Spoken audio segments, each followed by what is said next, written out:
நிறைய சோப்பு போட்டு குளிக்கிறீங்க, ஷாம்பு போட்டு குளிக்கிறீங்க, ஸ்ப்ரேலாம் வந்துருச்சுங்க. இப்படி போட்டு குளிக்கும்போது வேர்வை துவாரங்கள் மூடி என்ன ஆகுதுனாக்கா அந்த இடத்துல வேர்வை வர்றதுக்கு ஸ்டாப் ஆகுது. இது எல்லாம் சரி பண்ணுறதுக்கு நம்முடைய முன்னோர்கள் இயற்கையாக மூலிகைகளான குளியல் பொடியை யூஸ் பண்ணாங்க. இப்போ ஐயா கட்டுக்கிற இந்த குளியல் பொடி உங்களுடைய வேர்வை துவாரங்களை ஓப்பன் பண்ணிவிட்டு உடலுக்கு ஆரோக்கியத்தை தரும். தோல் சார்ந்த நோய்கள் வரவே வராது. நம்ம நிறைய வீடுகளில் இருக்கக்கூடிய எல்லாம் குளிக்கிறதுலேருந்து சாப்பிட்ற வரைக்கும் என்னென்னலாம் அத்தியாவசிய தேவை இருக்குது, அதுக்கு மக்கள் என்னென்னலாம் ரசாயன பொருட்கள் வாங்கி உபயோகிக்கிறாங்க, அதுக்கு மாற்றாக நாம் என்ன செய்யலாம் அப்படின்னு ரொம்ப ஆராய்ச்சி பண்ணி நான் ஒன்றுனா செஞ்சுட்டு வர்றேன். அதில் நம்ம இப்போ ஏற்கனவே சொல்லியிருக்கிறோம், பல்பொடி, தலைவலி தைலம், மூட்டு வலி தைலம் சொல்லியிருக்கிறோம். இப்போ இந்த குளியல் பொடி இது ரொம்ப அத்தியாவசியமானது மக்களுக்கு. இதுக்கு நாம் குப்பைமேனி சோப்பும் அலோவேரா சோப்பும் செய்கிறோம். அதாவது நம்ம சோப்பு நம்ம கம்பெனி சோப்பு 10% கெமிக்கல் தான். அது மக்களுக்கு தெரியும், ஏற்கனவே எல்லோரும் வாங்கியிருக்காங்க.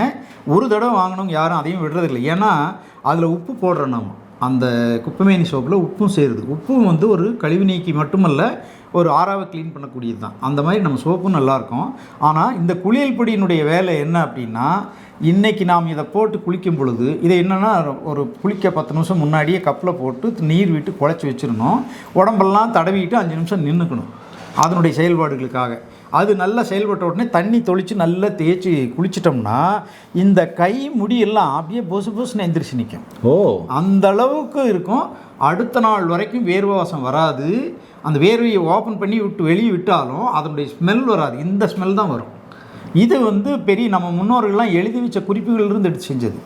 நிறைய குளியல் பொடி முன்னோர்கள் எழுதி வச்சுருக்காங்க ஒவ்வொருத்தரும்.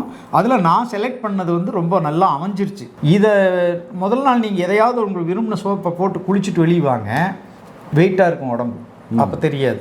அடுத்த நாள் இதை போட்டு குளிச்சு பாருங்கள். இதை தேய்ச்சி குளிச்சுட்டு 5 நிமிஷம் கழித்து கழுவிட்டு வாங்க. பாத்ரூம் விட்டு வெளியே வரும்போது பறந்து வர்ற மாதிரி இருக்கும், ஒரு வெயிட்லெஸ்ஸாக இருக்கும். அப்புறம் தான் நான் யோசித்தேன், இப்போ தான் அதெல்லாம் சொல்லிட்டு இருக்கேன். இது வரைக்கும் அது தெரியல எனக்கு, என்ன இதை குளிச்சுட்டு இருந்தால் வெயிட்லெஸ்ஸாக இருக்குது அப்படின்ட்டு. என்னன்னா ஆறாவை க்ளீன் பண்ணுது. மனித உடலில் ஒளிவட்டம் அப்படிங்கிறது 2 பாகமாக இருக்குது.